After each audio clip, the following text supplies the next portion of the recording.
The views expressed in the following podcast represent the point of view of the presenter as well as the respective guests, and not those of Zanaco Bank PLC, Know It Stuff.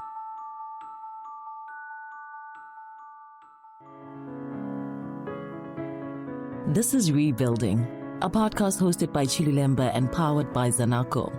We know that many businesses, individuals, and families have been negatively impacted by the COVID-19 pandemic. This podcast contains ideas, thoughts, and strategies to motivate and encourage you on your journey to getting back on track. We're in this together. Let's rebuild. It's episode 5 of Rebuilding. My name is Chilulemba. Warm welcome to you. Now, let me start by sharing a quick story. I was recently asked to give a lecture to employees of a big parastatal company in South Africa who have a team that's going to be creating podcasts for the company's internal communications. It was an honor to speak to these young people. But during the question and answer session, one participant that's curious about the Rebuilding podcast that I present, yes, this podcast you're listening to right now, asked an interesting question. She said, why don't you inside the podcast talk about Zanaco's product offerings? And that's a great question. Well, Rebuilding is indeed powered by Zanaco, but they, Zanaco that is, support this initiative because they want their clients and the nation at large to get a dose of positivity during this rather grim period. So that's the answer in short, and I wish to salute Zanaco for this. If you want to find out more about their product offerings though, and perhaps become a client, their Facebook page is full of resources, so search for Zanaco on Facebook. Our focus in this episode is Heroes Day, which is a public holiday in Zambia observed on the first Monday in July. On the day, we remember the Zambians who perished during Zambia's long struggle for independence. The day always forms part of a 2-day break, as Heroes Day is immediately followed by Unity Day.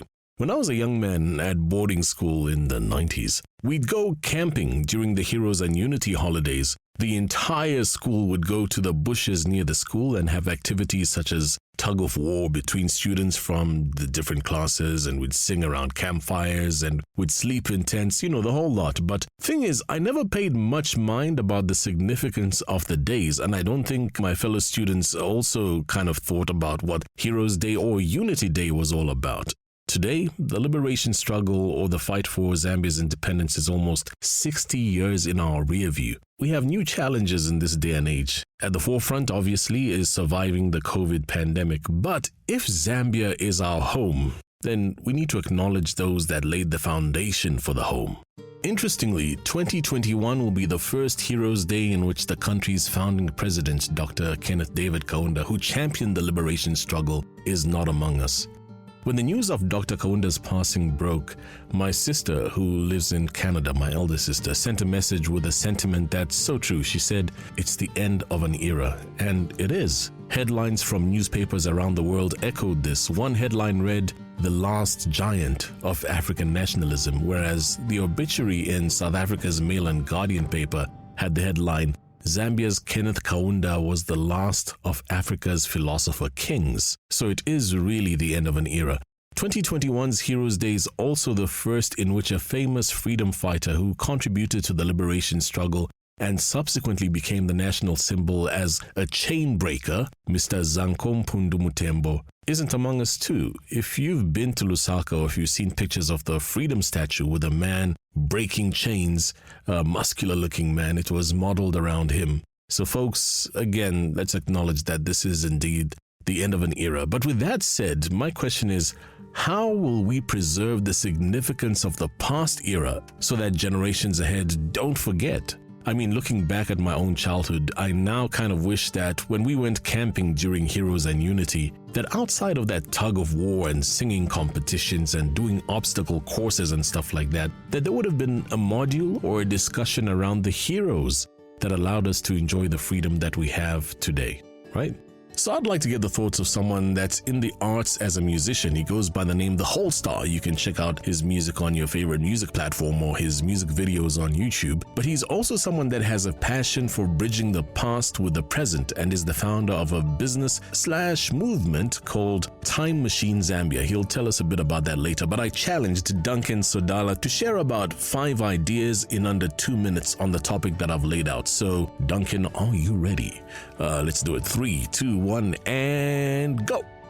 This is Duncan of Time Machine, and I just wanted to touch a little bit on the different ways in which we can preserve the significance of the past era so that our future generations don't forget. And one of those ways is through education. You know, there have been a lot of things said about how a lot of Zambians, for example, do not know about the history of Zambia because they were never taught about it. If they are taught about it in schools, they'll say that it's very surface level. We're not digging really deep into the things that happen. So I feel like people need to know about the when. They need to know about the where, the why, and the how. The syllabus needs to be adjusted so that the focus is on central figures in the history of the country. You know, for example, KK. People need to know everything about from where he was born, how he got educated, how the liberation struggle started, and all the other figures that were there during that time. I feel like a lot of people just get to learn about this stuff through books or through conversation, but I feel like much more can be done on the education front. One of the ways in which we can definitely get in touch with the youth and get them interested into learning about the past era is through music, because they love music. So, you know, you can teach them about different things that happen through different songs and concepts. You could be remixing old songs and preserving these songs online through uploads on different digital platforms. And this would definitely get to a lot of young people.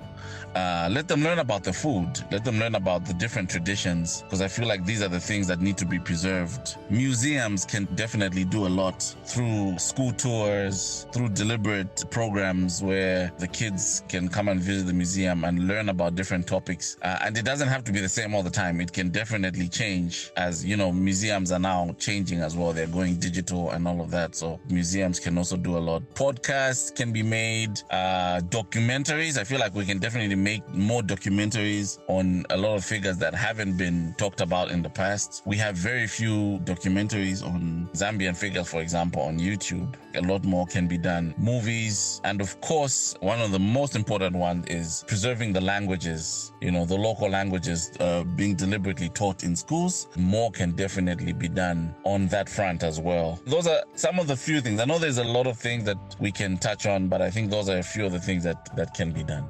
Duncan's just spoken about, let me count them, education, music, food, traditions, museum, podcasts, documentaries, movies, and language. That's 9.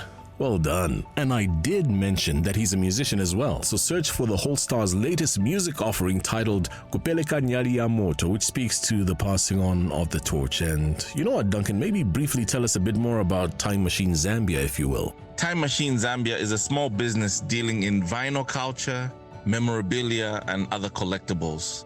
We also do delve into music education and music history. So look out for us on all social media platforms as Time Machine Zambia, and we can connect. Thank you. And speaking of time, it's a wrap for this episode. Thank you for taking your time to engage with us. Salute to all our heroes, especially those from the past, but we have present-day heroes as well, so salute to you too. Until next time, take care of yourself. Stay safe. God bless.